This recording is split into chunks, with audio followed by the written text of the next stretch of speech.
আসসালামু আলাইকুম, welcome to this English channel. আজকে আমরা রাইট ফর্ম অফ ভার্বস এর আরও একটি পার্ট নিয়ে হাজির হলাম। পূর্বে আমরা রাইট ফর্ম অফ ভার্বসের 5টি পার্ট দেখিয়েছি। আজকে আমরা আরও একটি পার্ট নিয়ে হাজির হলাম।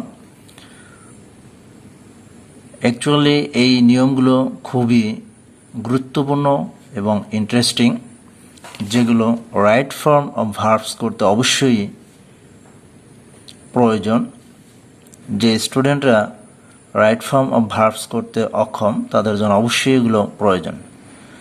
শুরুতেই আমরা দেখি, লেভেল শব্দ থাকলে ভার্ব রাইজ, রেইজ এর ব্যবহার করতে হয়।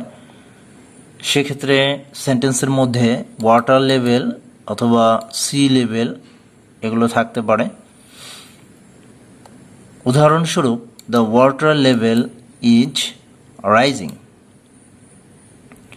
Climatologists predict that midway through the next century, temperatures may have gap as much as 40 degrees Celsius. এখানে আমরা যেহেতু হ্যাভ রয়েছে এজন্য রাইজেন শব্দ ইউজ করে দিতে পারি।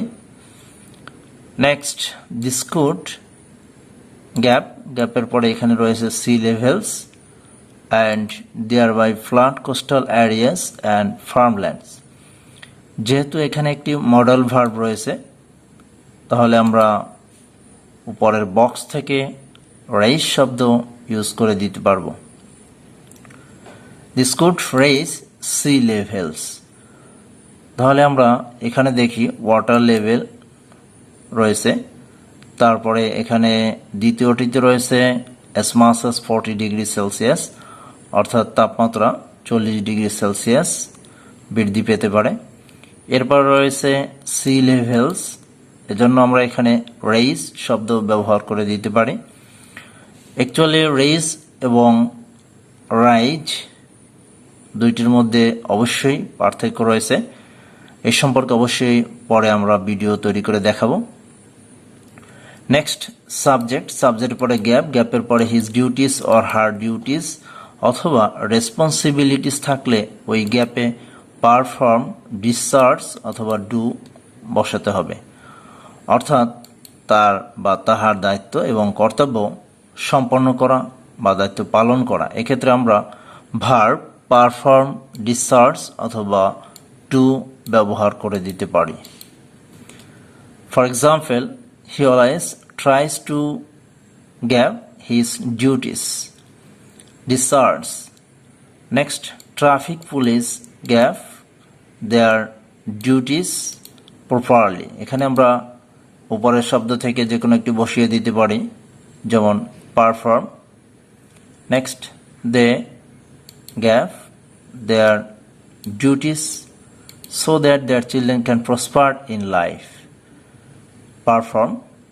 He has to duties to his own, to his parents, to his family and to his country. Perform. তাহলে অবশ্যই আমরা বুঝতে পারলাম যে গ্যাপের পরে ডিউটিস অথবা রেসপন্সিবিলিটিস এই সকল শব্দ যখন থাকবে তখন আমরা পারফর্ম, ডিসচার্জ অথবা ডু ব্যবহার করতে পারবো। অবশ্যই শূন্যস্থানের আগে বা পরে অবশ্যই আমাদের দেখে নিতে হবে যে এর সাথে আইএনজি অথবা এস বা ইএস অথবা শুধু প্রেজেন্ট ফর্ম বসে কিনা সে বিষয়টা অবশ্যই খেয়াল রাখতে হবে। নেক্সট যে নিয়মটি রয়েছে, সাবজেক্টের পরে গ্যাপের পরে দিস হ্যাবিট।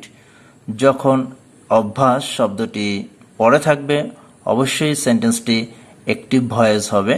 এক্ষেত্রে আমরা অভ্যাস গঠন করা বোঝাতে কাল্টিভেট, ফর্ম, শুড কাল্টিভেট অথবা শুড ফর্ম এই শব্দ ইউজ করা যেতে পারে। সেন্টেন্স অনুযায়ী আমরা যেটি দরকার সেটি অবশ্যই বসাতে হবে। এখানে উদাহরণস্বরূপ দেখি আমরা, we should gave the habit of good manners from our childhood. যেহেতু এখানে রয়েছে শুড, অবশ্যই আমাদের শুধু বসাতে হবে কাল্টিভেট অথবা form. Next, the man who গ্যাপের পরে রয়েছে the habit of speaking the truth is trusted brothers. Others.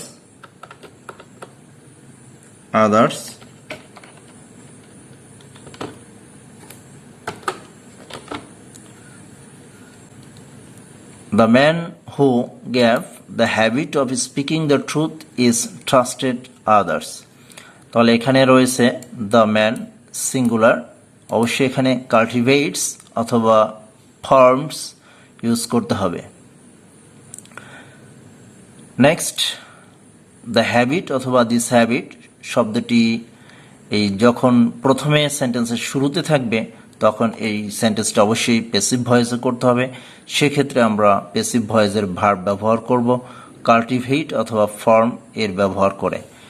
যেমন এখানে প্রয়োজন আমরা শুড বি কাল্টিভেটেড অথবা শুড বি ফর্মড বসাতে পারি। উদাহরণস্বরূপ, the habit of speaking the truth should be formed অথবা should be cultivated from the childhood. শৈশব থেকেই সত্য কথা বলার অভ্যাস গঠন করা উচিত। নেক্সট যে নিয়মটি রয়েছে সাবজেক্টের পরে গ্যাপের পরে অ্যান্সার থাকলে ওই গ্যাপে অবশ্যই আমরা মেমোরাইজ শব্দ বসাবো, অর্থাৎ অ্যান্সার মুখস্থ করা বোঝাতে শব্দটির ব্যবহার করতে হবে। Most of the students of our country আর এক্সপার্ট ইন, এখানে যেহেতু প্রিপোজিশন রয়েছে আমরা জানি প্রিপোজিশনের পরে ভার্বের আইএনজি, তাহলে এখানে বসবে মেমোরাইজিং অ্যান্সার। নেক্সট যে রুলটি রয়েছে, বাক্যের মধ্যে যখন আমরা উইদাউট দেখব, উইদাউট থাকলে অবশ্যই সেন্টেন্সটি নেগেটিভ সেন্টেন্স করতে হবে। দ্য চিলড্রেন, উদাহরণস্বরূপ দেখি আমরা, the children gave through the days of infancy without the loving care of their parents. এই সেন্টেন্সটিতে অবশ্যই আমাদের নেগেটিভ চিহ্ন সহ ভার্ব বসাতে হবে, যেমন can not or can't live. The children can't live through the days of infancy without the loving care of their parents. অবশ্যই নিয়মগুলো খুবই গুরুত্বপূর্ণ। এই নিয়মগুলো অবশ্যই খুব কার্যকরী এবং ইফেক্টিভ, যেগুলো অবশ্যই রাইট ফর্ম ভার্বস করতে অবশ্যই হেল্পফুল হবে সকল ছাত্রছাত্রীদের জন্য। অবশ্যই সকলে নিয়মগুলো আয়ত্ত করে নেবে এবং শিখবে।